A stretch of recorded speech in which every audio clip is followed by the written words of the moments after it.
Hey everyone, before we get into today's game, I just want to remind everyone that we're doing a Q&A giveaway over the next few weeks leading up to episode 100. The announcement is up on the podcast feed and over on our YouTube channel if you want the specifics, but in essence, any question you ask on our YouTube videos between now and episode 100 will be answered on a special Q&A episode, and you'll be eligible to win a Lancer Core rulebook. We hope to hear from you. Now, back to the game. Welcome back to CCRPG. We are picking right back up with where we left off after the COMET, CHIMERA, and ORION trio successfully defended one of FX Logistics' convoys from an attack by unknown bombers that the party is probably on the safe end of saying they're probably affiliated with the same group that have been causing trouble for Project Rebirth. Obviously, Effic needs to still get her job done while you guys are laboring under false pretenses here. So you've done a good job in protecting that convoy, keeping people safe, and getting the cargo to its destination. Effic has told your team that she is finally ready to get your investigation into the three megacorps that have teamed up here for Project Rebirth and the various concerns she has about the project. But she needs some time to figure out where best to start. And in that time, she wants you all to take some leave, maybe take some time to do some looking into things on your own while she finds a proper lead for you to follow.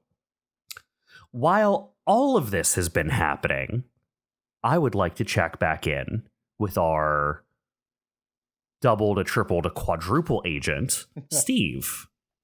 You have successfully made it in and out of a prison while getting into the good graces of some people who seem connected to the various upheaval and unrest groups that are on the various combined stations of E20.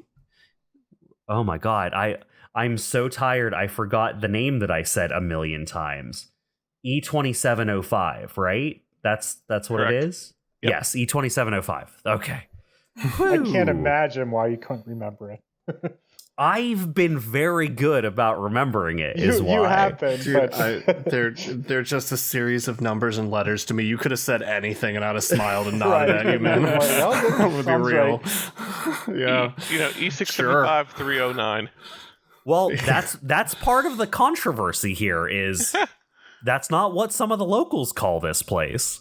Yeah, there you go. So, Steve, you've been given some pieces of information after making it into the good graces of Parvin Rayan Clerks, who was your cellmate while you were in lockup.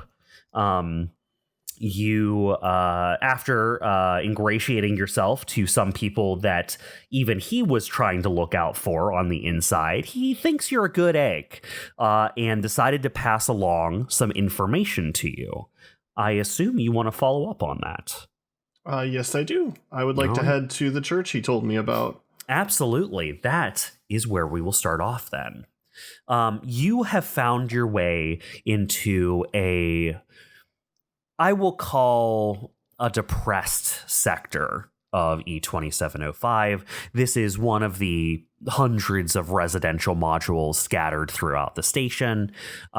There is mixed commercial and residential in this module, and you find on the edge between a residential and commercial district a old, rundown, but not abandoned church. It does seem to be, some of the windows are boarded up, but some of the windows are still intact. You see light inside. It is a little bit later in the day, so the station lights have dimmed, and various lights have come on inside buildings for people who are using them. And then from a distance, you can see that the doors are welcomingly open, just open to the outside. You can just see into the front vestibule of the church from the street. All right. I mutter to myself, sure do hope when the doors open all here, and walk up to it. As you enter the front vestibule. It is kind of like a little area where you can see like a notice board up on the wall with various pamphlets plugged into it with little push pins, things about like, chili dinners, looking for volunteers for like soup kitchens. You see like one of those little sheets that has like all the rip-off little phone numbers at the bottom for like substance abuse help. You see that there are like little pamphlets on tables up here at the front for various things and information about like how do I get help with X, like those kinds of pamphlets available. All the stacks of pamphlets are like various levels of stacked up. There doesn't seem to be anyone here, but you can see to your left and right, going around this little wall that kind of has all these things on it, that goes deeper into the church. And from this little front area, you can hear, not loud, but you do hear movement and very low, quiet voices coming from the next room in. Okay. I will carefully and quietly, but straightforwardly walk into the room, or towards the room, rather. As you kind of round the corner, you see a long room with various pews to either side of an aisle. It's not incredibly large in here. There's maybe like only 5 pews deep on either side. There is a single lane going down the center and a little pulpit up at the front that's raised with like a little lectern and like a larger table up at the front. There is maybe a half dozen people in here. Some of them are sitting in pews, wearing things like, heavier coats, or some of them are just sitting there in pews, like with heads down, kind of like looking down, who you can hear like kind of muttering under their breath. You assume perhaps praying. You do see a mountain of a man like in the front pew, of like the front row pew on the far front left, who is just sitting there. You can see the bulk of his shoulders taking up as much space as you would normally see like 2 or 3 people taking up. He is sitting quietly with his hands folded in his lap, with his head down, contemplative. And you see a couple people who are standing off to the side of the pews, who are talking to each other just very quietly under their breath. They're not doing anything that seems suspicious. It's not like they're talking under their breath because they're trading secrets. It seems like they are talking under their breath to kind of like maintain some sort of respectful tone in this room while other people are deep in concentration. Do I get the feeling that it is a more religious or spiritual contemplativeness that they're doing? Do I think they're praying, or do I think that they're just, the people in the quiet pews and contemplative? The you know people what I mean? in the pews, who have their heads down, you can very lightly under their breath hear them speaking some sort of words. You believe they're perhaps praying. Okay. The person who's up at the front, the very large man, looks like he's in deep meditation. He's completely no words, just quiet, head down. If he was moving a little bit more regularly than he is, he's very still. If he was moving a little bit more relaxedly, you could almost mistake him for sleeping. But you do not make that mistake. You take a good look at him and you're like, that man's not asleep. That's a deep in concentration person. Okay. It is the 2 standing people off to the side. They're just having a hushed conversation. Okay. Thinking it would be rude to go up to anyone here at the moment, I just kind of lean up against a wall in sight of anyone if they turned around and looked down into the hallway, I'm sure.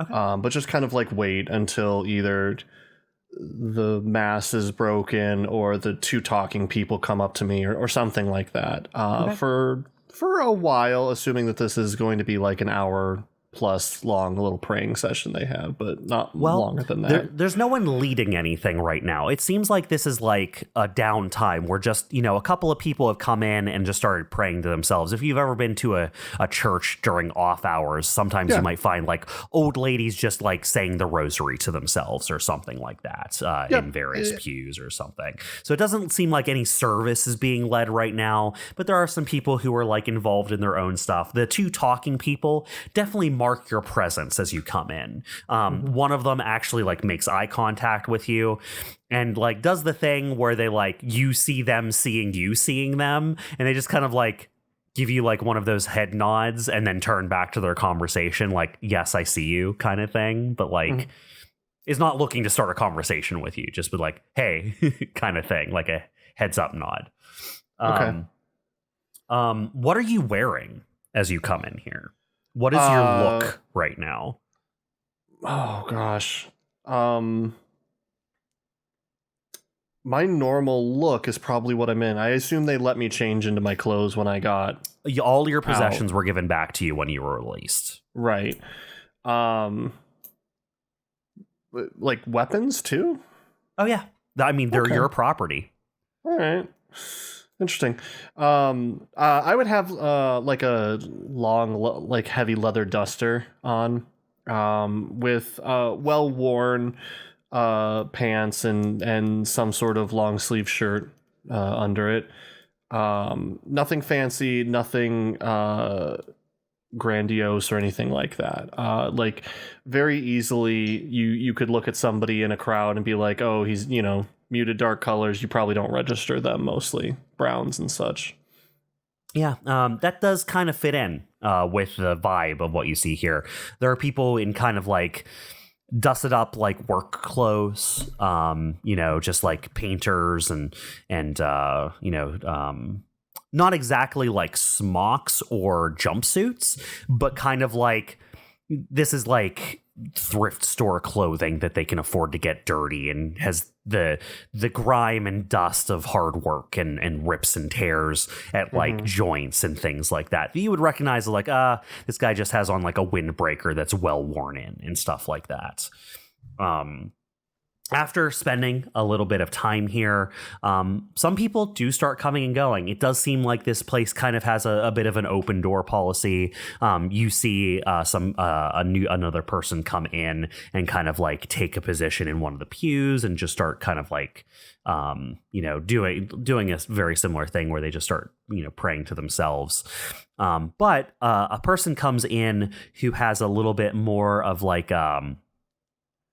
a kind of ownership of the space on their face. They walk in and look around like this is like well-worn territory from them. You recognize it in their body language immediately. They walk into the room like this is a place they come all the time, and they don't seem to be here for praying. They mark your presence. They look at everyone else, but you see them see you, and they beeline right towards you. They see you kind of leaning up against the wall, and they come over to you. And they say, hey, how are you? I don't believe I've seen you around here before. No, I'm new. Well, everyone's welcome here. Is there any reason you sought this place out? Yeah, there it was. I am recently released from being held. Questioning, I suppose you could say. And I was directed here as maybe a place that I could get back on my feet, but that's rough. He holds his fist up to his chest and just like taps over his heart twice with his fist, giving you some sort of acknowledgement. You're not quite sure what it means, but it obviously comes almost second nature to him. He almost does it reflexively to you. So that's hard to hear. You hear that a lot around here. Well, there's definitely programs that you can get involved with around here. There's community outreach. We actually have some pamphlets out front. I work with a lot of people who come in the area. I'm sure, as you meet more people around here, hopefully you'll be a member of our community. And, if you need anything, reach out to people and, hopefully just spread around any assistance you can give to anyone else who needs it. Steve. My name's Rue. Rue my lore, but you can call me Rue. Rue, are you in charge here? Oh, no, I'm not in charge here. The rector's in charge. I'm just part of the community outreach committee. I see. Do you think I might be able to talk to this rector? Oh, yeah. I'm sure she's here right now. She's probably just in the back. She lives here. She kind of took over the place. It was abandoned. But she moved into the area, kind of took over the place, revitalized this old church, and started talking to some people, community outreach and whatnot. So she's been a blessing. Gave a place for people to go, right? Yeah, it's that's why I held his hand up to his chest. And that's why I got involved. It's just very moved. It helped me get back on my feet after a similar run-in with powers that be. And I've just been so thankful ever since. I wanted to do everything I could to help her. Sorry, I know I'm just some vagrant that walked in here and everything, but do you think I might be able to talk to her? You know what? Why don't you stay right here? I'm going to go see if she is available. I had to come here to talk to her anyway. I just wanted to check in with everyone. So, why don't you head out front, and then I'll go check with her, and we'll meet you out there. Give these people some quiet. Sure. By the way, have you ever heard of a man named... just totally blanked on his name. If you're talking about the guy who was your cellmate, his name was Parvin. Parvin. Yes. Parvin. Okay, yep. Have you ever heard of a man named Parvin? Oh, Parvin, yeah. He looks at you again and then reassesses you. Yeah, I know Parvin real good. Parvin's a he's a friend of those who need him. He's a friend to those who need him, that's for sure. I'll just nod at him, and he can take that how he will, and just go, well, I'll stand out front then. Yeah, just meet us in the front room there. We'll be out shortly. I'll head over that way. All right. After a little bit, Rue Mylor comes back out, and he is accompanied by a much older woman. She is lined with wrinkles and age, but has a certain imperious bearing to her. She stands straight and upright. She moves with a slowness of age, but she makes the slowness look deliberate, such that other people match her pace. It is not that other people, she goes too slow. It's that other people go too fast. And people recognize that when she enters a room and kind of slow to her speed. She walks out with Rumai, who accompanies her. They're talking about something under their breaths as they approach you. But Rumai kind of like bobs his head in your direction as he's talking to her. And she like nods at him and kind of like just like taps his arm with her hand just to be like, I've heard you. And he like nods. As they walk over to you, he goes, this is Rector Tabitha. She said she'd be more than happy to talk to you. I just need to dip in. There's some people here I need to talk to. But hey, maybe we'll hook back up after this and see if there's anything we can help you with, okay? No, I'll just nod at him. Thank you. Thank you, Rumai. I appreciate you. He will leave. and Rector Tabitha, as she was introduced, will smile congenially at you and like look you up and down and go, yes, Rumai said that you are an acquaintance of Parvin, and you were sent to us. I just want to see what it is you think we can do for you, or what you can do for us. I just kind of, I don't answer right away, and I just take a few moments to just kind of like inspect her and kind of get a read on what she's looking for exactly. Make a pilot check. This is probably a Rita situation. Yeah. Sorry, I just accidentally clicked off my tab and pulling it back up right now. Read a situation. You are going to get accuracy on this because of your background.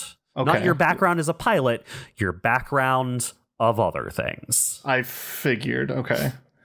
21. On a 21, she is assessing you. You can tell she is well trained to quickly sort people into what they're capable of, what they need, what helping them would require, what getting help from them would mean. She seems to examine you in much the same way as she's not just examining you, she's categorizing you and filing you. You think she's the kind of person who never forgets anyone she meets. And my handler wanted me to meet someone. Well, do I remember that name? Sure. It was Tabitha. That's what I figured. Yep. Okay. I'll just look at her and then look around and go, is there a glass of water or anything in here? Of course. We can get you some water. I have some. There's a little kitchen adjoined to my quarters. If you come with me, I can get you a glass. Probably a bit quieter there, I say, in the room that's probably dead quiet. She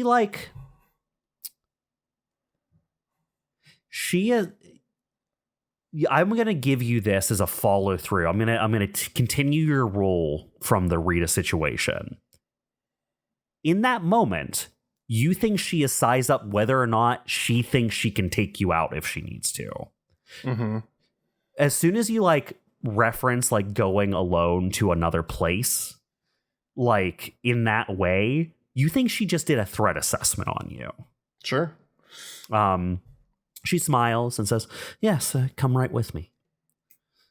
She takes you into a little adjoined kitchen on some quarters that go into the back of the little church house. They come off to the side of this front room you come into. She opens the door, lets you go in first, follows you in, walks over to the cabinet, grabs a glass, starts to fill up some water, and goes, so what did you need to talk to me about? I'll just take a drink of the water, set it down, and go, water just tastes different here, this side of the galaxy, doesn't it? Just not like back home. At this point, she's going to say something, and you're going to know the answer. Mm-hmm. Okay? What she says is, it's been a long time since I've been home. You're supposed to answer, when I get back home, I'm sure I'll see everyone I love. Yeah. Okay? Yep. So that's what she says. She says, It's been a long time since I've been back home. Well, I'm sure when we get back home, we'll see everyone we love. You see a smile creep up the side of her face, just ever so slightly, just almost like a smirk, but it's more gentle than a smirk. It's not condescending in any way. It's a genuine happiness, but tempered by imperiousness. Mm-hmm. I did not expect to meet a friend here. Tell me, how did you find me? I would love to say that you're being subtle here, but I think we both know the answer to that at this point. Not that anything you're doing is wrong, necessarily. Well, this place in and of itself is not subtle. Isn't that the truth? It is obvious that a insane amount of their resources are being focused here. I merely am doing my part to uncover why. And I assume we are to speak freely here? No, not yet. Shroud your speech with illusions for now. We will talk out in the main room. I just need to show everyone out for a moment. There are some people that you may wish to meet. I'm sure I will. She looks at you again. She says, "Are you a strawman?" I believe that I am. You are. Yeah. Yes. Ah, what bounty that I can find. Almost seemingly out of nothing, someone competent out here. You may help me solve my problems. Perhaps. Come with me. It's not every day that we don't clash either, though. We'll see. She just walks out of the room without you, and you hear her start to walk through the rooms. Does she do it fairly quickly? Oh yeah, she just leaves. Yeah. You hear Rumai Lore actually become the one who's doing things, and he's actually like assembling people from inside the building. It's like, oh yeah, come on, we need you to help with this, and it's like, hey, you, and like everyone seems to listen to Rumai. You see him get like a little gang of people, and they're leaving, and the rector, she meets them on the way out, and she goes, "Oh, are you finally taking care of the sign?" And Rumai goes, "Yes, we're going to take care of it. Don't worry about it. We'll see you in a few hours." And he leads this assembled workforce that he's put together out of the building. After they leave, she closes the front doors of the church and locks them.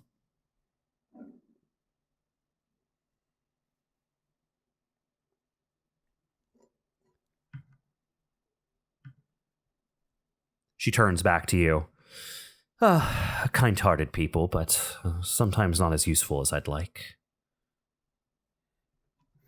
A few are. I understand your woes all too well. Right, well, come, we'll speak in the main room. She heads to, like, the main chapel area of the church. Okay. Yeah, I'll follow her out. You follow her in there. To your surprise, you're not alone. It is her, you, and the large contemplative man is still in the front row. I'll eye him up and down really quick, but not say anything about it or anything. She goes, "Now we may speak freely." Very well. What are they spending their resources on here? That is a good question. I have, thus far, managed to inconvenience them greatly, but they are hiding their hand fairly well. I did attempt briefly to see if we could integrate with them and find out things from behind their side of the curtain, but they do a surprisingly good job at background checks. Paranoia is one of their strong suits, yes. I could not simply, in short order, find a reason to integrate us into their system, so I did the next best thing. I just went to ground here and got in with all the laborers. I've learned a great many things, just none of them are a definitive answer yet. How did you come to be here? I have a level of contact with one of the counselors. It's a long story, but we can use that. Perhaps my mission takes priority here. in my eyes. You understand. I can't sacrifice that. She looks at you severely and goes, I'm sure you understand that a rector's mission may take priority. The assembly is subservient to our order. I smile at her kindly and say, I would be happy to help you. You just need to speak to my handler. Kind of that, like, when you disobey a superior order, then it must come from a higher superior kind of thing, right? She, like, eyes you. She goes, who do you report to? I just smile at her and I don't say anything. She raises one eyebrow and goes, this is not a good way to make friends. I think that you'll make any friends that you need to get ahead, and I'm not telling you that I won't help. Well, at the very least, I need to know that we are working for aligned goals. If you will not tell me, I will simply have to reach out through my contacts. I believe that we may. The person that we're looking for seems sympathetic to the plight of your followers. Perhaps curious herself if it's what's going on behind the scenes here. I don't think that she has the full story. She wasn't able to tell us, at least, the ones she's hired. She crosses her arms and looks at you.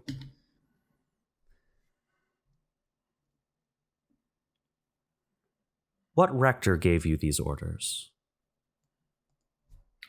Is that something I think I'd be able to tell her? Yes. Okay, then I will. There's not overt competition amongst the rectors.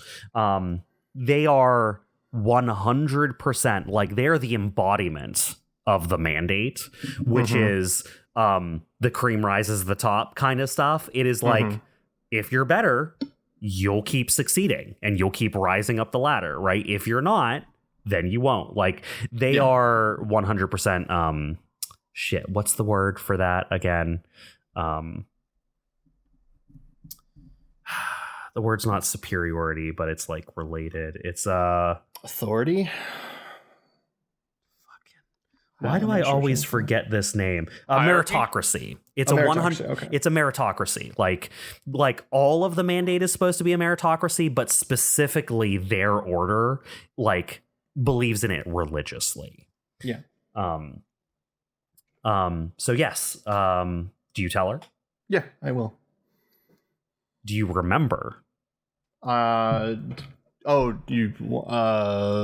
could look it up in my notes, but that might take a minute. So no. Because I lost the page that it's on. 1 second. It might be under my contacts. Here we go. Rupert. Right. Okay. Yep. Then I will tell her Rupert. She will go. She looks like she gets a little frustrated. It's like, yes, the procurator. Well, it seems we serve the same master. He is my superior as well. Glad to hear it. Well, my resources are available to you, obviously, and I do hope you will help me if I need. I think so. It depends on a few different factors. I did come with a Lancer crew. I've been working with them for some while, and if I need to, I might be able to sway their opinions one way or the other if we can make movement happen. Well, I have been working with the populace of E2705. I have been stoking the flames of rebellion. The fools who run this operation don't realize they've built their own powder keg beneath themselves. There were already uprisings before I arrived. I've merely taken a subsection of them and organized them our way. They're certainly unprepared for it. I've noticed. I've provided them with a little support, and it seems to have done wonders for their efficiency. The only thing I'm lamenting right now is I cannot exactly pull them all together. I have Lack of resources? Well, I have no doubts in my own abilities to lead, but amongst them there are some firebrands who have a charisma to them that I believe some people wish to follow more than me.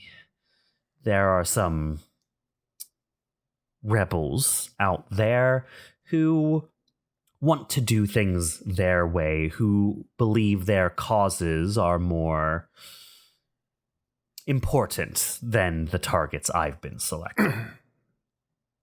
Like the attack on the station about a week and a half ago? And the broadcast station. The broadcast station was one of those firebrand groups. Ultimately, they got themselves killed, so I am not too upset about it. They did stoke the flames themselves, and I was able to harvest from that crop and add to our own numbers. But I put some people out there with some of our technology. They don't understand it, of course, but it lets them get close before they see what's coming. Glad you're able to turn it around. Dangerous thing, a martyr. It is dangerous, but we're well accustomed to using that to our advantage. What other names do you perhaps have trouble with? I could give you a few of those, but... Enough to make a list, perhaps? What do you need it for? I can easily feed some information to whatever parties we'd like. And some of them might even be discreet if we need it to be. If it's something that I can handle myself, I could perhaps do so. Or if it's something that we need some outside help with, I could get some movement on taking care of some opposition for you.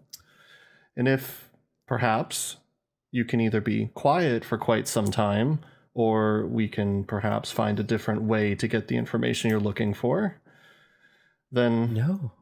No wonder the Procurator has obtained your personal service. You're efficient.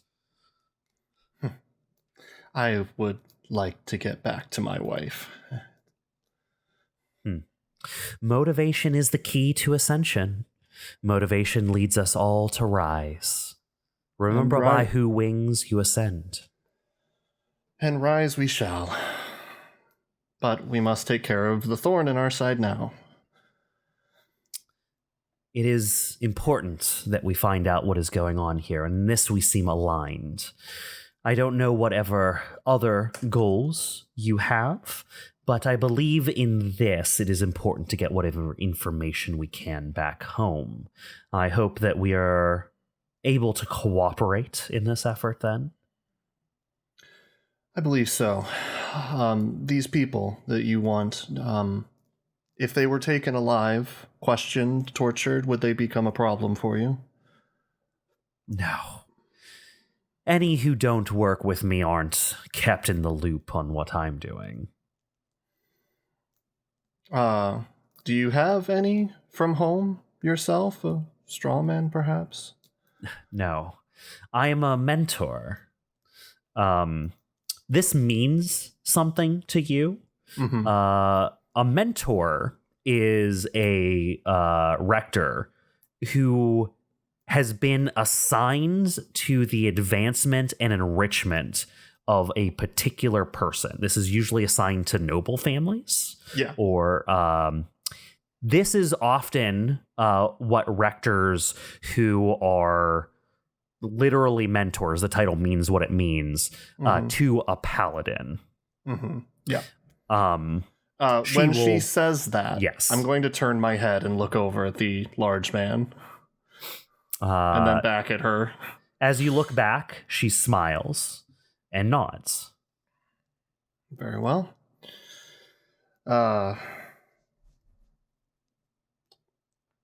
would it would behoove me to channel this information to, let's call them the powers that be here on this station. It would increase my station with them. If you think you can do that, or if you're okay with them taking charge on it, then I can feed them the information you need to get your power risen. That is perfect. I do have some names that I can pass along to you, and some incriminating locations that people would like to investigate. I've heard passed around some safe houses being used that I know are frequent rest stops for my political rivals. Let's take some time and discuss it then. I can't give them all of this information at once after just getting here. I'm efficient, but that's a bit too efficient, I think. They'd ask questions. No, we can feed it to them. This will help me build my cause and just help you get in good with them. I think this will work well. I think so too. Admittedly, better than I thought when I first sat down here. We all labor towards the advancement of everyone. If everyone could but see the true way, the tide would raise all boats. The universe at peace, in a better place. Well, let us endeavor. She will start going over what she has found out so far while working on E2705 with you. Including some information about some rival rebel cells to hers. And in addition, you get a free piece of information that you don't need to roll for. Let's see here. She passes on a very interesting thing that she's found out through her people, which is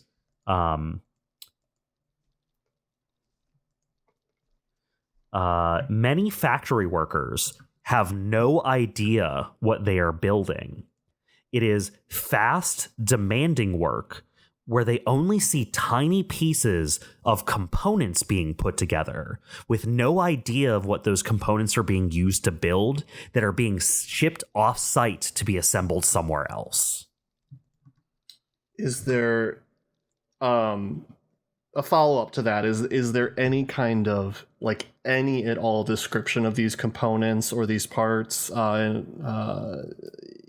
You know what I mean? Like, individually, do they...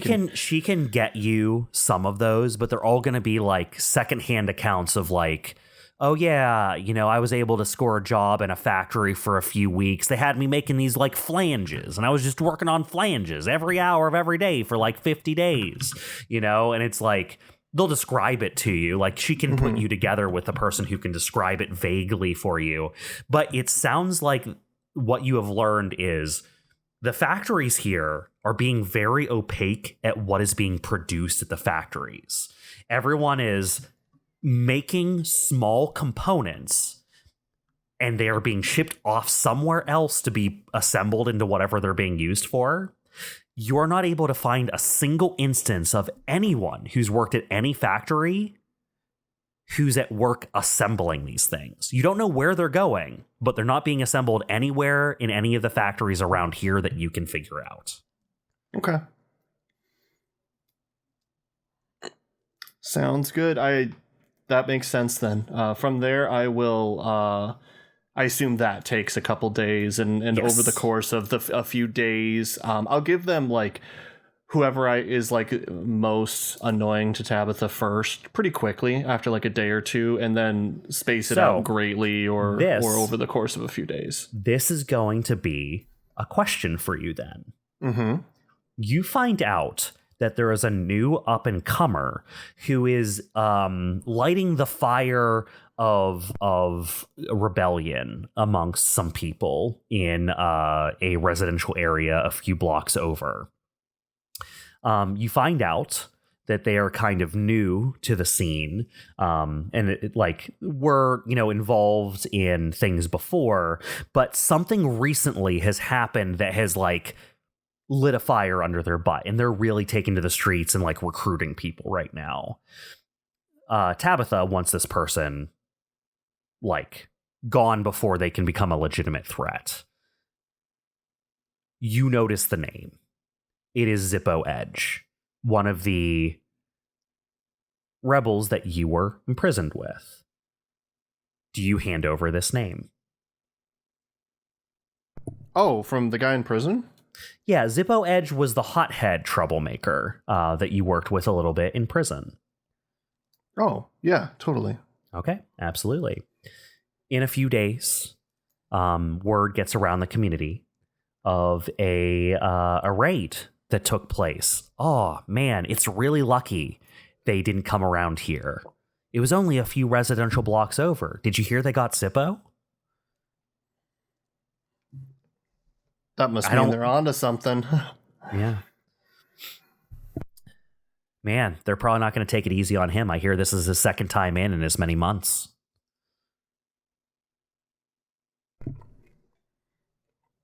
All right. Man. With that, we are going to stop that line for now, because what I would like to do from here is I talked about giving you all downtime actions. I will say, by the end of this, Steve, you will be able to join back up with the rest of the DBC crew. You now have a contact here who can feed you information, and that's ultimately what they wanted you to get. You can now start using that bit by bit, pulling that info. But at this point, you do work directly for Ethic. Ethic will say, hey, you can join back up with the DBC at this point. You've done what we set you to do, basically. You've proven good on establishing the contacts you needed. Honestly, this is more than they expected you to be able to pull off. But you do have these community contacts, and I absolutely want to leave the door open for you if you want to use your downtime action while you're in this space to feel free to do so. But amongst the whole crew, I'm going to give you all downtime actions you can take during this period. Sounds good. Yeah. So, Steve, did you want to go here, or did you want to think about it a little bit, and I'll come back to you? Let me think about it. Think about it a bit, because I don't think so, but I could come up with something perhaps. So because you've been in contact now, you will have gotten down the grapevine to you that Ethic has a lead, right, or is working on getting a lead that they want your crew to follow up on. You think you will probably want to be there for that, because that's kind of the side of things where you think you can make a lot of progress on finding out what's going on. But, totally. So I think I'll probably wait. Yeah. Okay. All right. Amongst the other three of you, who wants to do their downtime action first? I can go first. All right. Go for it. Orion, Dyne, what would you like to do? So Dyne kind of wants to look into the missiles and see if he can figure out anything about them, and possibly an origin, though he doubts he'll be able to get that far based on where I'm going to go with this. The unique missiles. So Dyne being, having experience with weapon systems and such, and with our combat, Dyne kind of wants to use the combat data that we have from the missiles to determine the explosive yield, and from there try and figure out if there are any known compounds or combinations that could produce such a powerful explosion in that compact of a missile. Kind of start from there and work backwards and kind of isolate the possibilities. Okay, totally. What do you want this action to be? This would be what is it? Is it do? Hold on, let me pull this up. This would be gather information, investigate, do research. Yeah, totally. Okay, so Dyne does have his engineering, so I will invoke that. You got it. So 1d plus 6. I rolled a 9. Ooh, a 9. Okay. On gather information, on a 9 or less, choose one. You either get what you're looking for, but it gets you into trouble straight away, or you get out now and avoid trouble. Dyne prefers to play it safe, and knowing that this could potentially lead him into trouble, and given where we are in the explosiveness of the situation, he's just going to get out now and think of a better way to use his time. Okay. Yeah, totally. While you're working on this, you're doing various investigations and looking into it, and you start doing some research and like looking into like what's available in the local areas and the local markets and stuff, and you're like, shit. This place is like locked down. Even you needed a contract to work in here.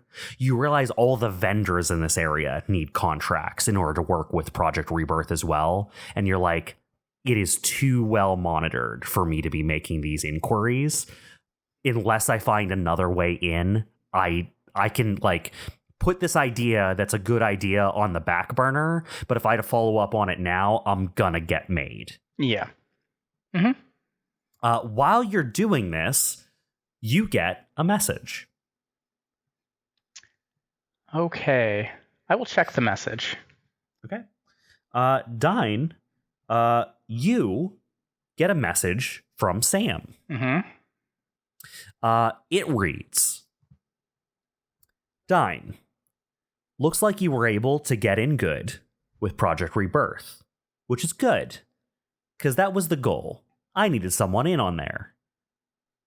I need you to find me some leverage, some ways in myself.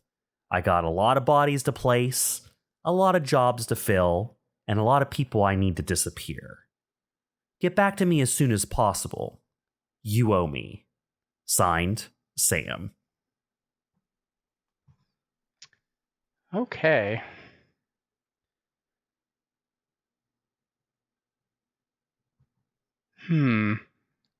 Well, I guess I'm going to head back to the DBC, go back to the med bay, and get in contact with Sam. See if I can get further information. But when I get back to the DBC and the med bay, and before I actually contact Sam, I would like to investigate the med bay and make sure there are no extra like listening devices or unexpected, things like that in the med bay itself. All right, yeah, go ahead and make an investigate check. Which would be... See, it's like I said, Bob, they're so paranoid. Spot check. Yeah, it would be a spot. Spot check for sure. Yeah, okay, so that's plus...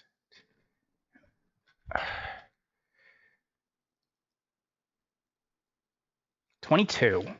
On a 22, you comb through the area and you're reasonably certain there is nothing monitoring you in here. Okay. I close the door and contact Sam. All right. Sam comes up pretty instantaneously. Hey, I was expecting a call from you. I don't want to sit around too long waiting on remuneration, so to speak. We had a deal. We did. Man, things are quite crazy. Your boys almost got killed. Good thing I stepped in. Well, you're my boys now. I guess I am. All right, Sam, what you need? I need jobs. Jobs for people who I need them not to get their backgrounds looked into too hard. It'll probably stand up to scrutiny for any Tom, Dick, or Joe. Your idiot boss probably would hire them. But like these guys, Rebirth, I've had some trouble getting people in there. And I want to place some people a little closer to the core. So, find openings. I hear getting jobs around there are tough right now, but you can make the magic happen. All right, I'll ask around, see if I can see if there are any openings, and see what I can do. Don't just see if there are any openings. No, Make some openings. I'm sure there are some. Good. We got some folks out here who need to change locations. Well, And I'm being paid premium for some of them.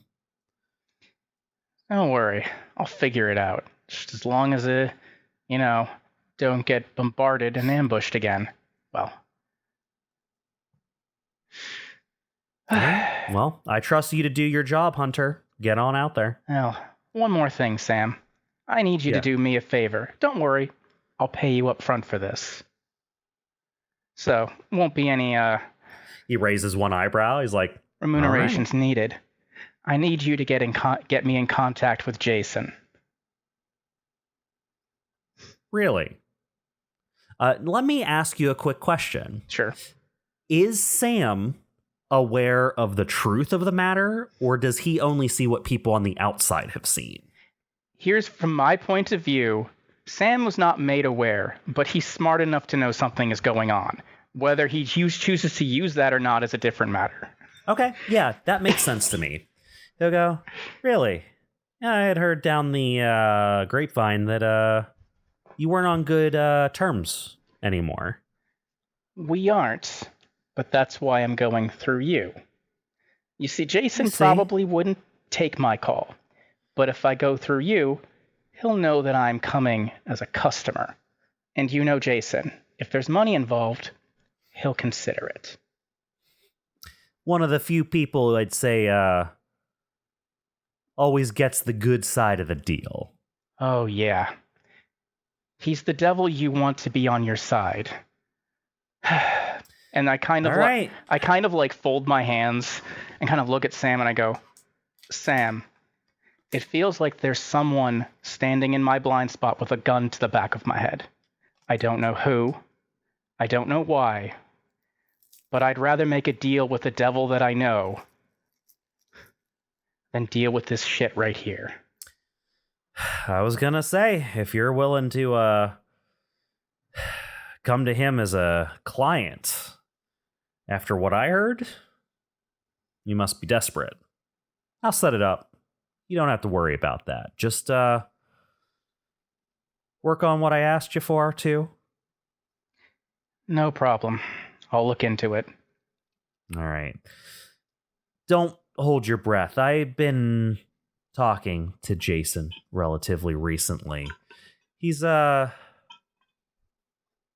to explore some other opportunities. He might be off the grid for a week or two, but once I hear from him, I'll point him in your direction. He just sees Dyne, rolls his eye. Opportunities. Got it. Thanks, Sam. You got it. I'll be looking forward to hearing from you soon.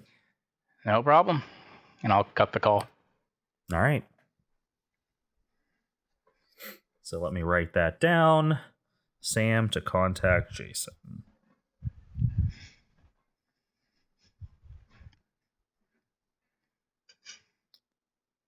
They must all be part of a club where people have normal names. Normal names? My answer?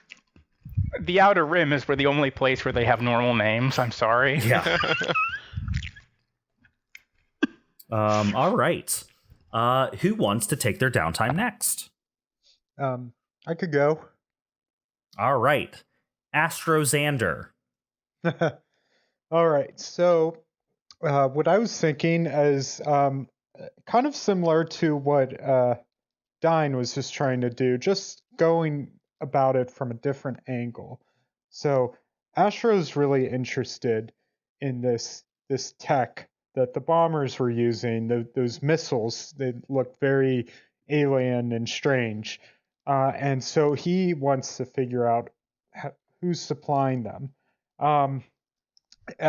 So instead of like going undercover in real life, he wants to do a little social engineering, poke around the networks, the forums, see if he can find discussion boards that are sympathetic to the rebellion, ingratiate himself, and see what kind of information he can dredge up through that. Your Okay. username is just superstar 42069. Yep. Nice. All right, so this is going to be a gather information roll. Gather information roll, yes. Yeah, go for it. All right, let me find my Foundry window, and then I'll roll a d20. Oh, you and me. A 3. You and On a me. 9 or less, choose one. You get what you're looking for, but it gets you into trouble straight away. Or get out now and avoid trouble. What kind of trouble? Trouble with a capital T, and that rhymes with P, and that stands for pool. Oh boy, I better get out too. I don't want to blow our cover now that we're, finally on the verge of doing something with Epic. So, yep, that's not going to work for me. I'm out. All right. Astro, while you're doing this, you're trying to poke around in various systems and seeing if you can kind of like get some tendrils out there. Funnily, you fail in very much the same way as Dyne did, which is you realize that Project Rebirth is under such lock and key that anyone operating within and around it, other than just like the citizens, like all the intranets and all the like supply lines are heavily monitored. Yeah. Heavily monitored. You could like order some black market stuff come over here and dropped off for you, but that's like not the leads you're looking for. Like you're like, oh sure, the things I could get this way without being found out aren't going to give me any information. Anything would give me information is going to get my cover blown. Yeah. While you're doing this though, Jessica kind of contacts you. While you're working, she just like is like, hey, I was looking into some things and I was hoping you'd take a look at it for me. Yeah, what's up?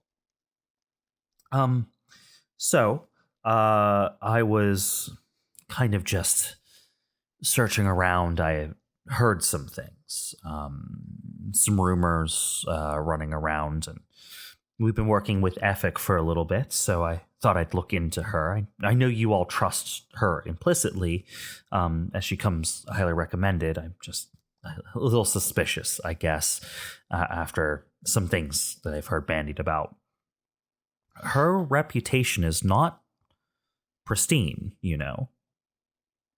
Well, she is a double agent, I suppose. To whom is her reputation not pristine to, I guess, is the question. I mean, I guess it's a matter of opinion, but according to records, she sold out her family to the state to get clemency. Huh. Astro looks pretty surprised and troubled by this. And he's just like, how did you find this out? It's an open secret. I didn't have to dig very far. I just needed to find some people that didn't like her very much, and they were more than happy to discuss it openly. When you say sold out her family, do you mean like what does that entail exactly? From what I was able to gather, it sounds like hold on one second. It sounds like she was originally a part of a noble family that ran a planet that was not quite fully under the jurisdiction of the state. It was being brought to heel, and the noble family was being dissolved. And rather than rebel like some of her family did. She sold out her family and planet to the state in exchange for leniency and position and funding. It caused quite a hubbub. So, either that means she'll do terrible things to get herself in the position she's in, right, to complete her work, or she has ulterior motives, perhaps. But if it's such an open secret, she probably anticipated us eventually finding out. It's possible. Here, I'll just send you what information I have. I'll give you the top notes. It seems that as the state was taking more direct control, taking away the nobles' privileges and divvying them up to various shareholders, the Demaree family was split on what to do about it. Her brother actually appeared to have started a rebellion against the state to keep Uris free. Uris was the name of the planet they're from. But apparently she sold out his group. He was sent into exile, and no one's heard from him since. Interesting. Do you know her brother's name? Yes, it's Nolirian Demaree. Nolirian Demaree. And what of their planet now? Did you call it Uris? Yes. What kind of state is it in? I suppose. Ever since it was taken over, it had vast amounts of natural resources. It was a holdover from the original expansions, where resource planets were being gobbled up left and right, but weren't directly under central control. Over, years and years, various ones were reassimilated into the state. And there are even some noble families running things out there now. Often it's just nominally, and they still tithe the state generously in order to keep their position. But this one caught the eye of some C-suite executive somewhere who wanted more direct control of the planet, and it was taken from them. I see. How long ago did this happen? 15, 20 years ago, something like that. I don't recall how long Ethic has known Ren for, but that is disturbing. I don't know if I would want to ask Ethic directly about it, but perhaps I'll look into it some more. Maybe there's an explanation or more context, but doesn't sound good. Well, I just wanted to bring up my concerns with you. Oh, yes. Thank you for bringing this to me, Jessica. Well, if you need anything, you'll know where to find me. Excellent.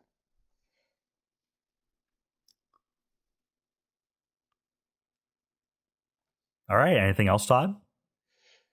Yeah, not much. Astro will need some time to process this and kind of read into this information and decide what he makes of it. But for now, nothing else. Todd, I would like you to... Yes. Astro thinks a little bit. And something about the name strikes him as familiar. Nolirian? Mm-hmm.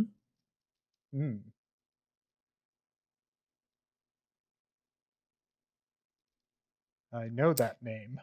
Is Astro able to put it together or not? Is the question, is Astro able to put it together, or is Todd able to put it together? If Astro is not able to put it together, perhaps a pilot check to see if he can remember that name from somewhere. Yes, I will do a pilot check. I don't see anything relevant here. It's probably going to be a straight check. Yeah, I don't think so either. It would make sense for you to not remember. Yeah. But it would strike you as oddly familiar. Yeah, I would say Astro's like, that name, I feel like I've heard it before. So let me roll a straight D20. I rolled a bad D20 before, so maybe 10 is what That's I rolled. average. A 10 is exactly a success. Yes, Just barely. You're like, I've heard that name before. Where have I heard it before? It wasn't back in the core. It was recently. Wait a second. I've met this person. I've met this person on AO Station.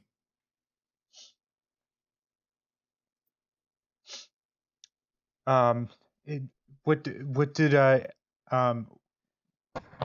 in what You context? remember now, Nolirian is the name of the person who helped train Evelene and trained Ren on how to fight.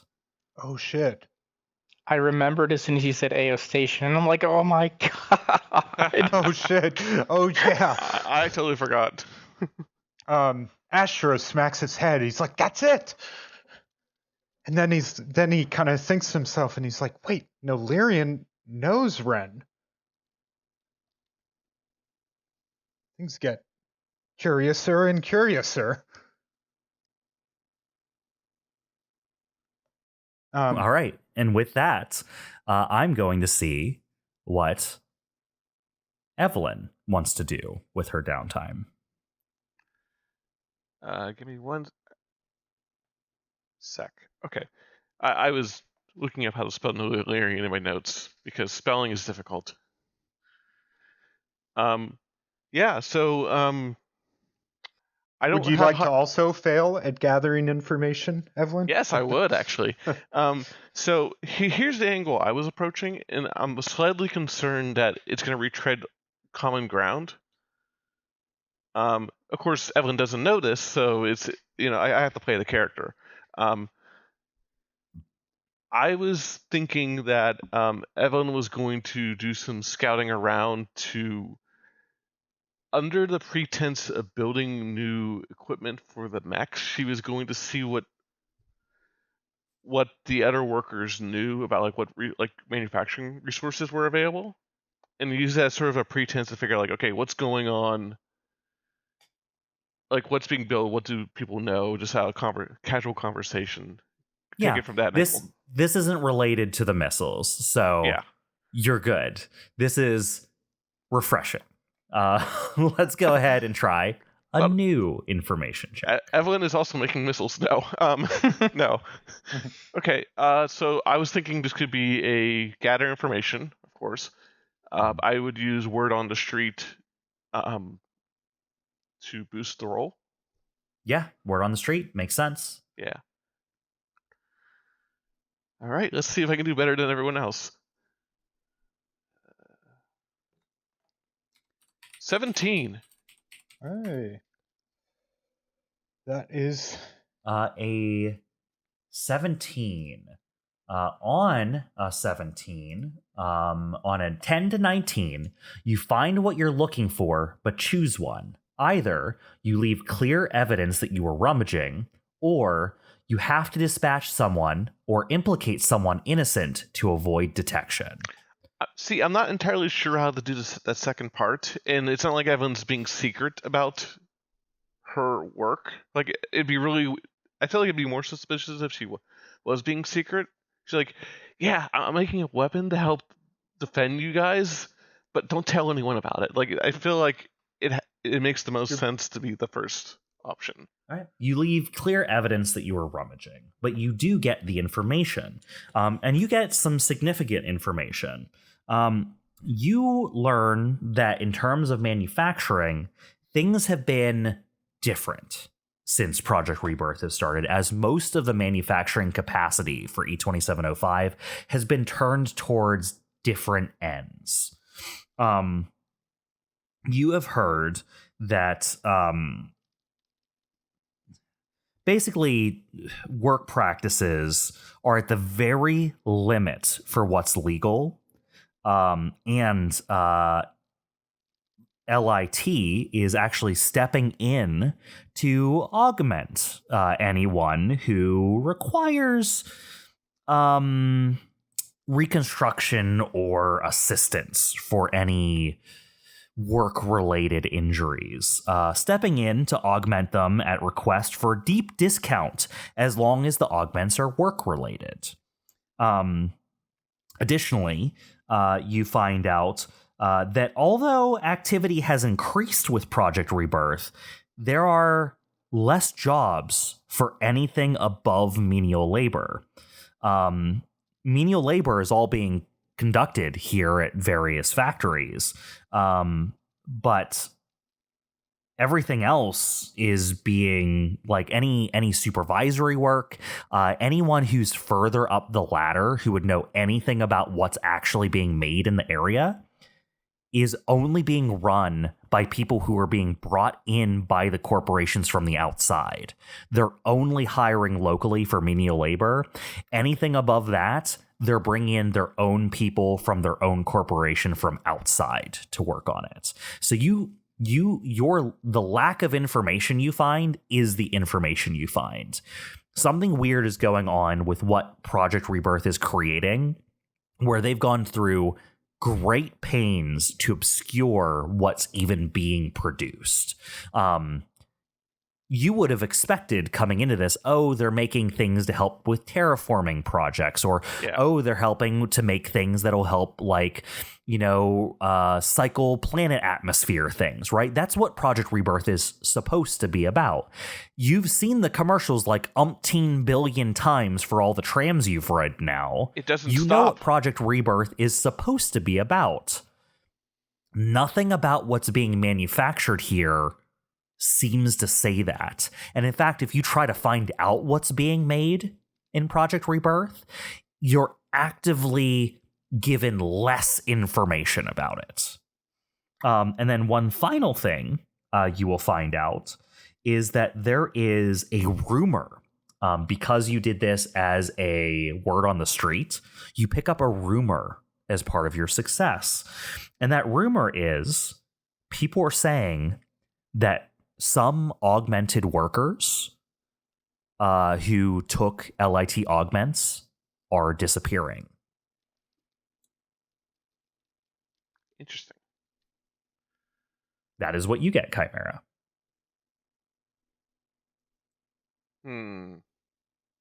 Suspicious. You get back, you're on your way back from kind of like, poking around the populace and like seeing what's going on, seeing what's available, trying to come in and almost look like a vendor to see if there's like stuff you can, purchase and stuff like that. And like, you keep running into all these walls, you hear rumors. It's very easy for you to integrate yourself with these people. You have the knack, so to speak, for speaking with them. As you're on your way back to the DBC, though, you get stopped by someone. On the street, you pass by someone, very tan, kind of like scars, like they're wearing a tank top, scars all up and down their arms, a shock of red hair tied back in a ponytail. She has very, very thick eyebrows that are always seem furrowed. This woman stops you on the way back to the ship, and you recognize her immediately. This is someone you used to know. Oh. Just grab this here. This is a person who was, you remember, a seasonal worker on Rhyolite. She talked a lot about, you remember, back in various mining operations, how, she was trying to like accumulate money for her like family back home, but how she would have to go back there eventually. But this person stops you on the street, and you just hear, Evelene? I would respond with her name if I knew what her name was, but like, name goes here? Oh, yes. Her name, let me just pull this up here, is Wilco. Is there a last name or is it just Wilco? She doesn't have a last name, just Wilco. Gotcha. Wilco? I'll be damned, what are you doing here? I'm from here. I talked about it back when we used to work together. That's right. Well, I mean, I'm sorry. It's been a spell. You have to forgive me. I didn't expect to see you here. I always assumed you'd live out your days in the mines. Well, it's been a story and a half, to tell you the least. I mean, I fully can tell you. I mean, it wasn't. This things got complicated, and now I'm doing mech work here. How have you been? Gosh, it's great to see you. Yeah, it's good to see you too. You look good. Things are. She looks around. You can see a little bit of like a resigned sadness in her eyes. Things are troubled here. I'm sure you're aware if you're here too. Yeah. You got mech work. Doing what? Well, trying to bump up security. So I'm a Lance pilot now, if you'd believe it.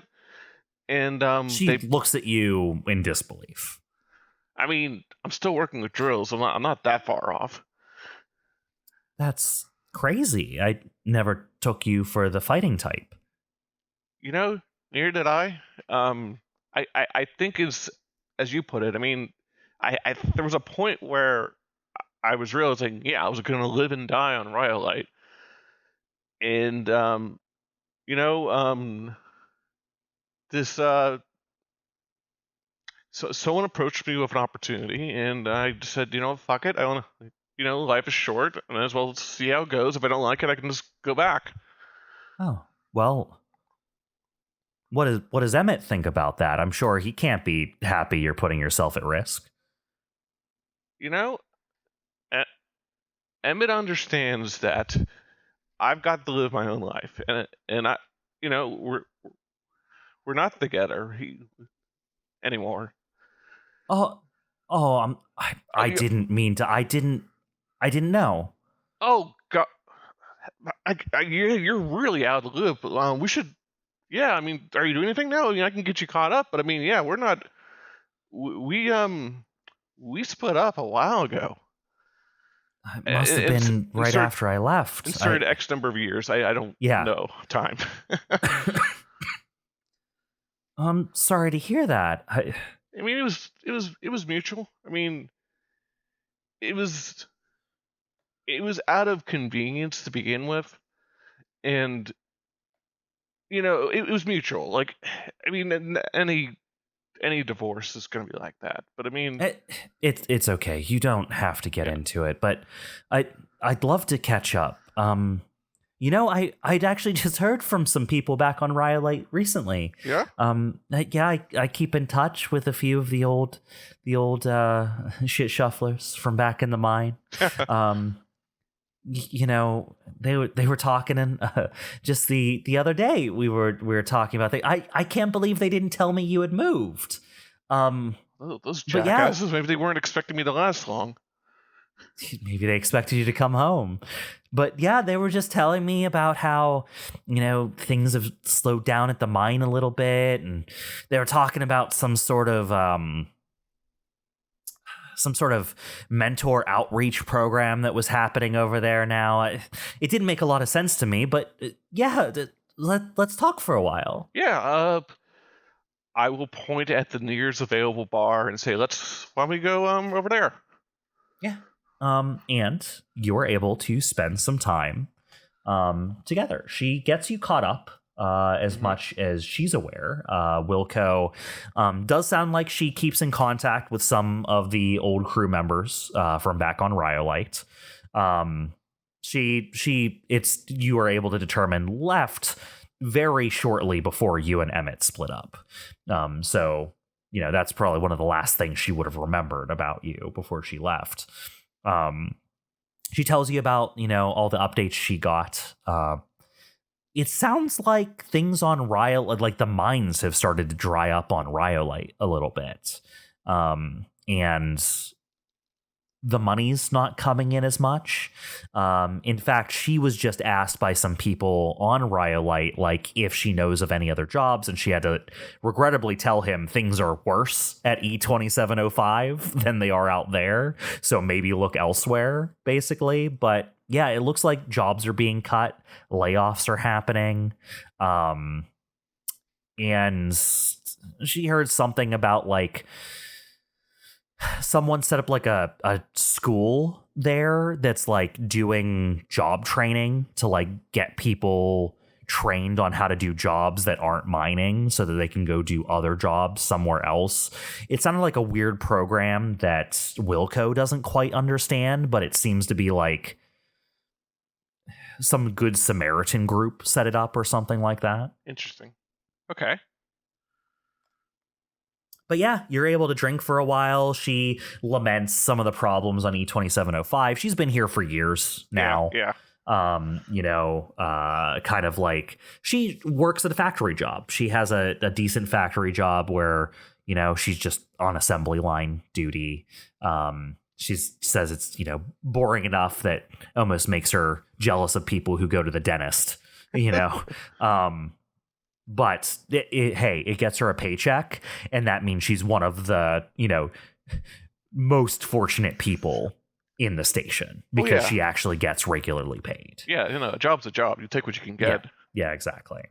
I'll probably tell some stories of how things have been going for me. Like, oh yeah, I drove a missile the other day. Like, she looks at you like you're telling tales out of school, right? Like she looks at you like you're like just bullshitting her.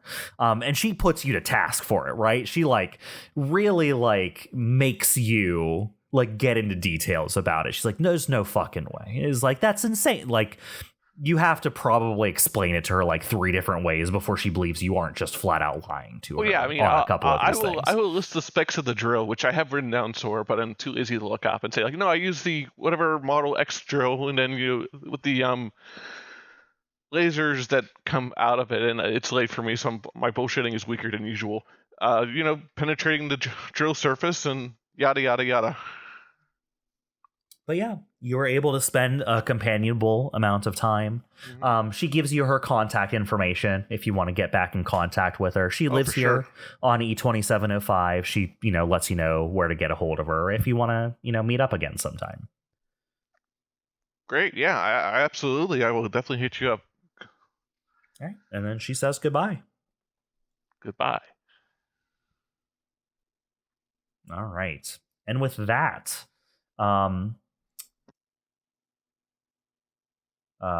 Steve, have you decided what you would like to look into with your downtime? Yeah. Before I leave with Tabitha, I want to roll by some time. And I want to roll it in such a way that is, if we find ourselves fighting each other, like against the rebels in some way, that she can give off like warnings about, how dangerous our mechs are or something like that, so that they'll either attempt to retreat or, buy us some time if we're fighting them. You know what I mean? Yeah. Oh, absolutely. Yeah, that makes perfect sense to me. And how that works or how that interacts with any future combats we may or may not have with them, I suppose, is up to you. But and I'll roll whatever makes sense, I guess, for that. That'd be... Let's see what you have. I don't really have a lot. Read a situation, maybe. It sounds like if you're what are you trying to buy time with, right? I think read a situation is more for like looking for things. I'd say this might be your word on the street, right? This might be you working with her to like figure out ways to like loop that in.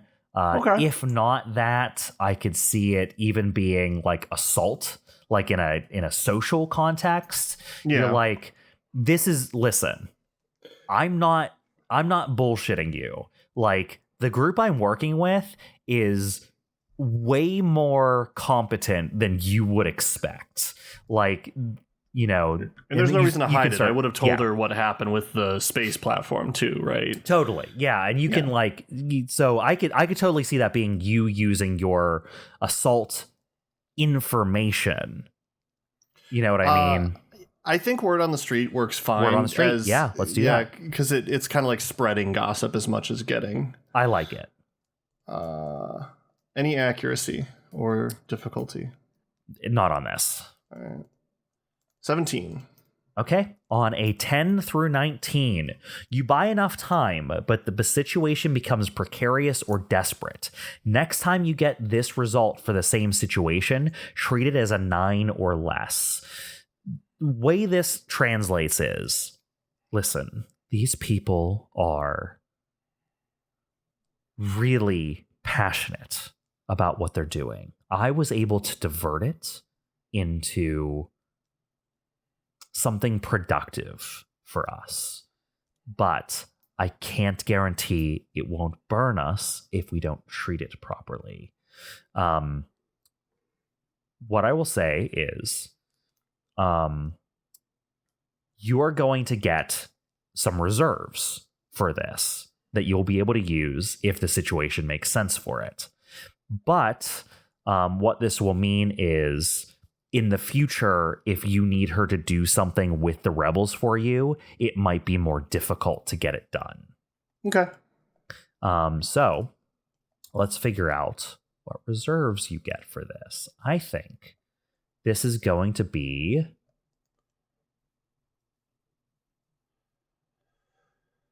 I'm going to say this is diversion. Okay? You're going to get a diversion resource, which is a distraction that provides time to take action without fear of consequences. You can cash this in with me if you feel like you're in a situation where rebels are going to jeopardize something you're trying to accomplish. You can cash this in, and I will be able to give you the room to try and accomplish what you want before they would interfere. Okay. Sounds good. So just keep track of that on your character sheet and let me know when you think it would most help you, and we'll figure out how to make it work. As soon as I figure out how to add that on the character sheet, I will. Okay. I think if you go to your main page under skill triggers, there's a place called reserves and bonuses. Yup, there sure is. I don't know how to get to editing it, though. It says reserves there. No edit button or anything, so we'll deal with that later. Oh, there's a little pencil in the left of reserves and bonuses. Is there? I don't see it. Whatever. Okay. Well, we'll figure you'll it out figure it later. out. Yeah. Yes. All right. So, yes, she says she'll be able to help you, and she'll be able to buy you some time, which is exactly what you wanted. If it looks like there's going to be some sort of conflict or some interaction with the rebels in the future that would worsen your position, you just need, like, she'll simultaneously give you some information and take some information from you. So depending on which way it goes, either you'll be able to use something you learned to give you some time, or she'll be able to use something you gave her to buy you some time. So we'll just figure out what that is when it happens. Okay. Sounds good. Right. And I'll assume that before I leave her, we figure out some way to get in contact again. Absolutely. You are able to set up a secure channel with her. She, confides in you. She has access to things from back home. Cool. So she will have no problem getting encrypted communications to you. Okay. Sounds good. We'll just not need to not make a habit of it. But, it's kind of like her door is open if ever you need to contact her, and we should coordinate. Right.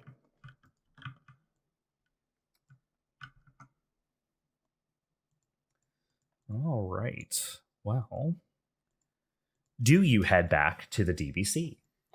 I imagine I do at this point. I don't have anything else to do with her or these rebels that I can think of, so.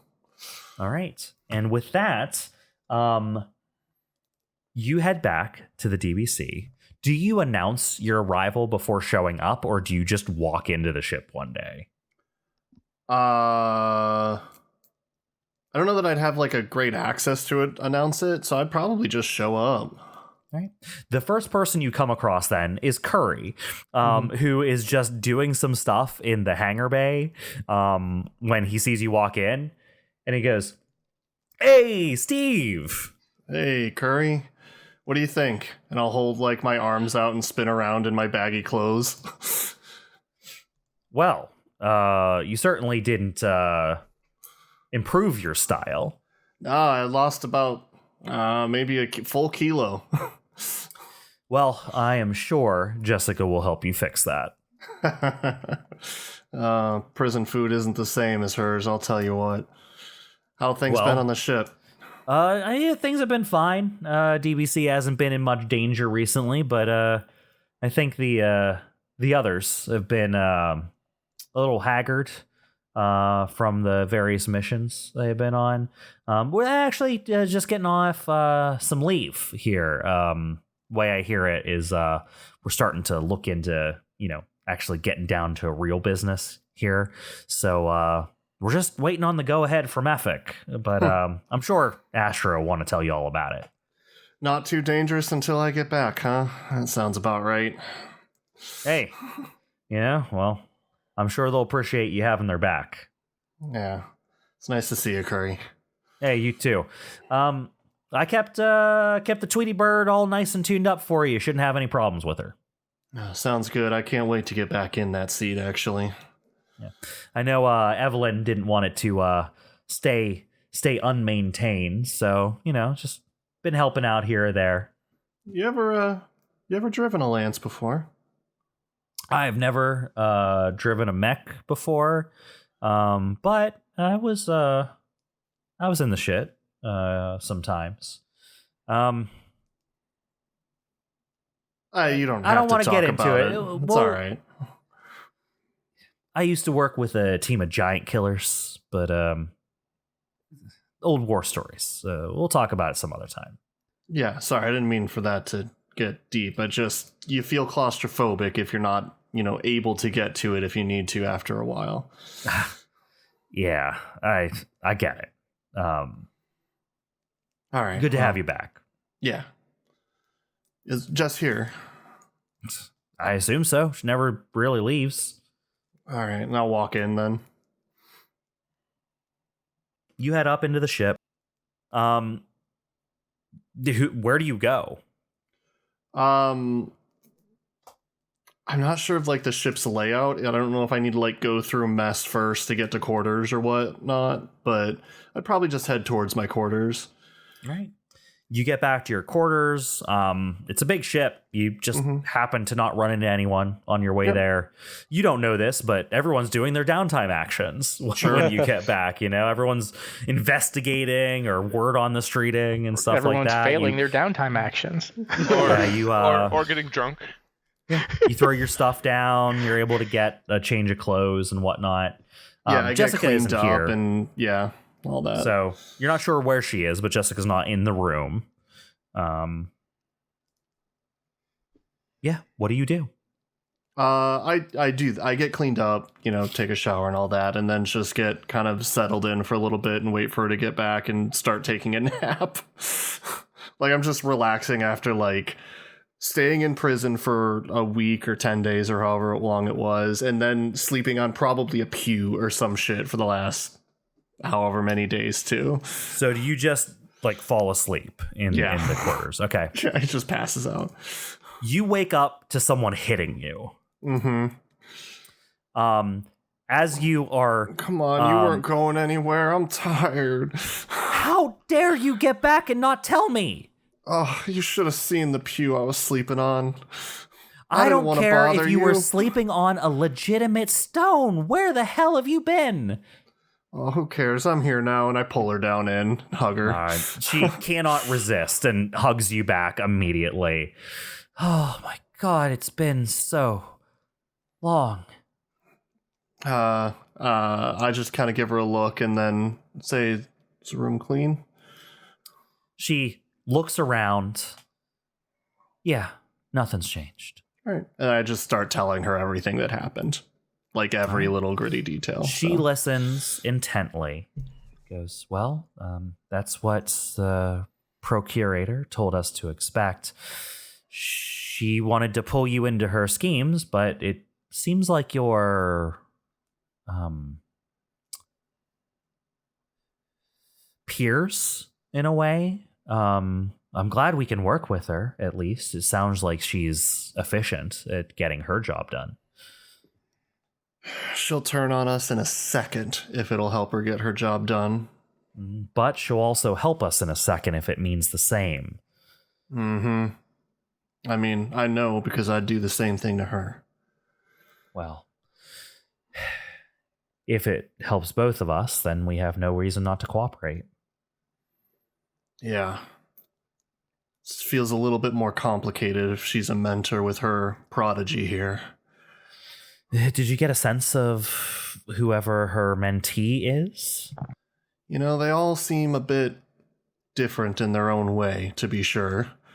This one was stoic. Interesting. Well, that is a complication, but it could be a arrow in our quiver if we need it. Well, let's hope so. Well, fill me in. What's been happening here?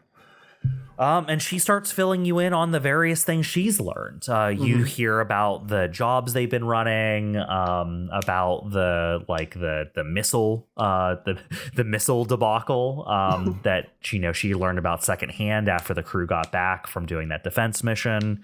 You hear about the conversation she overheard with Ethic while they were all together in the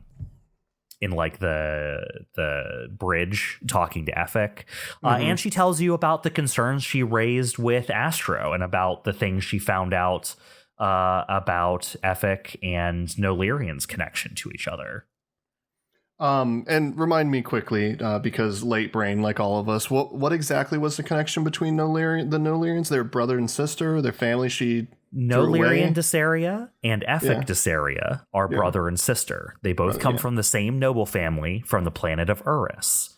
Nolarian Dysaria is the guy you did that training thing with the crazy killer him. Drones with. Yeah. That you've worked with under Ren for a while. For some reason, the last name didn't ring a bell for you until now, and you kind of feel silly for not catching it earlier. But you can kind of get why. She does not carry herself the same way Nolarian does. Their personas are so different from one another. You didn't put, like, they don't actually even resemble each other. There's not a huge family resemblance between the two. But now that you know that that's true, you're like, okay, he's the exiled noble who she screwed over to get her position, basically, is what you've learned. Well, with the amount of trust that Ren has in Nolarian, they're either stringing him along or in on it together or something. Something feels off there. Yeah, if I had to guess, it is either water under the bridge or they made the bridge and the water themselves in order to keep up appearances. You know, the longer I'm out here, the more I see the similarities between us. You think nobles from our area would call water under the bridge on something like that? As much as I hate to say it, it's not too different. I will say the goals from back home are a little bit more noble, in my opinion. Ideology changes people. For the better for us. It's, if only there people could work to the grand betterment. In time. I still haven't given up hope on this little ship of ours, you know. They seem rather opinionated. I think it's an uphill battle to try and have them see the way. It's hard to say still. I'm not going to lie. They would do well for themselves. They are some of the most oddly proficient and capable people we've met while we're here. If anything, they would excel back home. Sometimes I wish they could see the full picture. Well, I guess our mission comes first. Absolutely. But Nolirian especially is going to keep my eye open for a while. Do you think we have any leads we need to follow up on? I know we were sent specifically to see what's going on here and to follow up on the... She, makes a little hand symbol. You think she's trying to, open a book. The dialectics? We have our orders, and they were broad enough that I think our handler is giving us the option to make our own choices on it. If serving here and helping Tabitha helps us in our mission, then we'll do it. And we'll help. And if not, then, well, we'll move at the pace we need to. But anything else right now, and I would risk getting too much attention. I've been out on the street for a while, and I'm not looking to raise any concerns myself. So if Effic has some sort of lead, then we'll wait for that and follow it. Sounds like what the rest of them are planning on doing as well. Oh, I'm sure they're out there looking for information. They'll come back with something.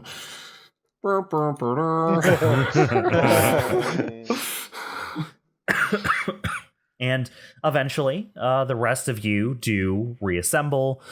You all find out one way or another that Steve is back. Whether or not you just see him one day walking the halls and are like, when the hell did you get back? Or he makes his presence known on the bridge, and he starts piloting the ship again with no fanfare.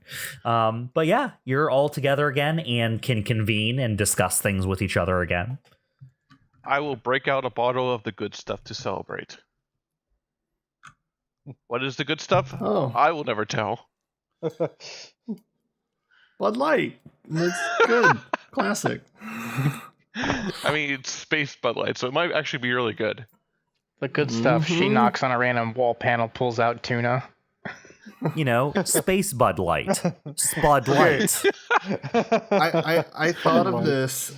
I'm sorry, this is just a side away, but I've been playing a lot of Stardew Valley lately, and I thought of this when Chimera was doing her thing in Evelene, and I just thought, my mental image of her is just Pam from Stardew Valley. Yeah.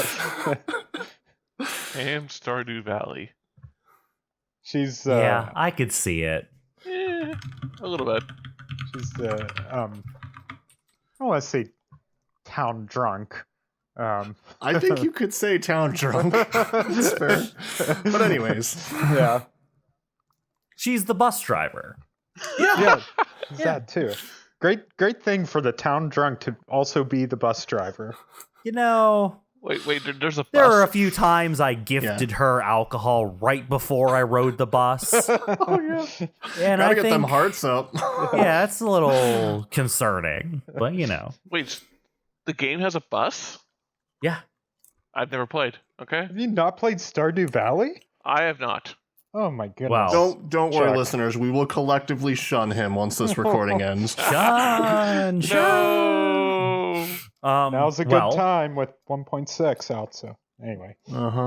Before we devolve in talking about other things, we're going to go ahead and call the session there. We will pick up next time with you all sharing your information you've gathered with one another, as much as you want to share, of course.